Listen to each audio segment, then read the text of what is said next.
Verses 30 to 33. Cornelius gives an account of the angels appearing to him, and ordering him to send for Peter, not as glorying in it, but as that which warranted his expectation of a message from heaven by Peter. He tells how this vision found him employed. 34 days ago I was fasting until this hour of the day that it is now, when Peter came, about the middle of the afternoon. By this it appears that religious fasting, in order to the greater seriousness and solemnity of praying, was used by devout people who were not Jews. The king of Nineveh proclaimed a fast, Jonah 3:5. Some give these words another sense, from 4 days ago I have been fasting until this hour, as if he had eaten no meat, or at least no meal, from that time to this. But it comes in as an introduction to the story of the vision, and therefore the former must be the meaning. He was at the 9th hour praying in his house, not in the synagogue, but at home. I will that men pray wherever they dwell. His praying in his house intimates that it was not a secret prayer in his closet, but in a more public room of his house, with his family about him, and perhaps after prayer he retired, and had this vision. Observe, at the 9th hour of the day, 3 of the clock in the afternoon, most people were traveling or trading, working in the fields, visiting their friends, taking their pleasure, or taking a nap after dinner, yet then Cornelius was at his devotions, which shows how much he made religion his business, and then it was that he had this message from heaven. Those that would hear comfortably from God must be much in speaking to him. He describes the messenger that brought him this message from heaven.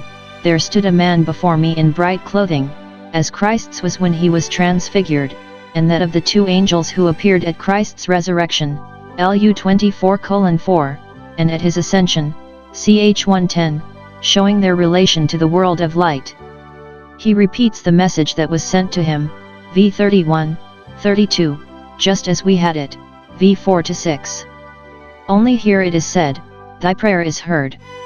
We are not told what his prayer was, but if this message was an answer to it, and it should seem it was, we may suppose that finding the deficiency of natural light, and that it left him at a loss how to obtain the pardon of his sin and the favor of God, he prayed that God would make some further discoveries of himself and of the way of salvation to him.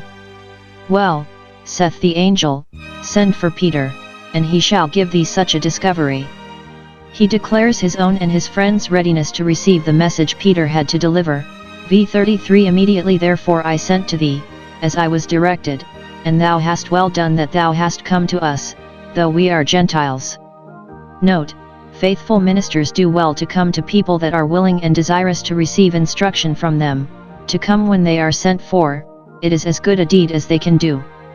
Well, Peter is come to do his part, but will they do theirs? Yes. Thou art here prepared to speak, and we are here prepared to hear. 1 Sa. 3:9-10. Their religious attendance upon the word, we are all here present before God, we are here in a religious manner, are here as worshippers. They thus compose themselves into a serious solemn frame of spirit. Therefore, because thou art come to us by such a warrant, on such an errand, because we have such a price in our hand as we never had before and perhaps may never have again, we are ready now at this time of worship, here in this place of worship, though it was in a private house. We are present, pairsmen, we are at the business, and are ready to come at a call. If we would have God's special presence at an ordinance, we must be there with a special presence, an ordinance presence. Here I am.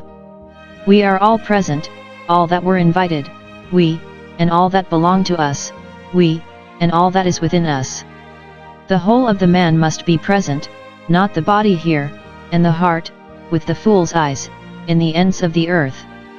But that which makes it indeed a religious attendance is, we are present before God.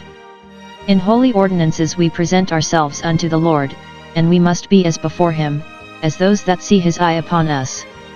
The intention of this attendance, we are present to hear all things that are commanded thee of God, and given thee in charge to be delivered to us.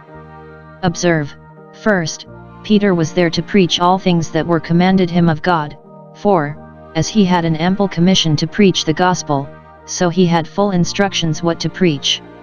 Secondly, they were ready to hear, not whatever he pleased to say, but what he was commanded of God to say.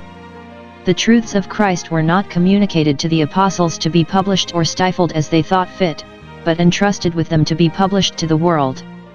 We are ready to hear all, to come at the beginning of the service and stay to the end, and be attentive all the while, else how can we hear all?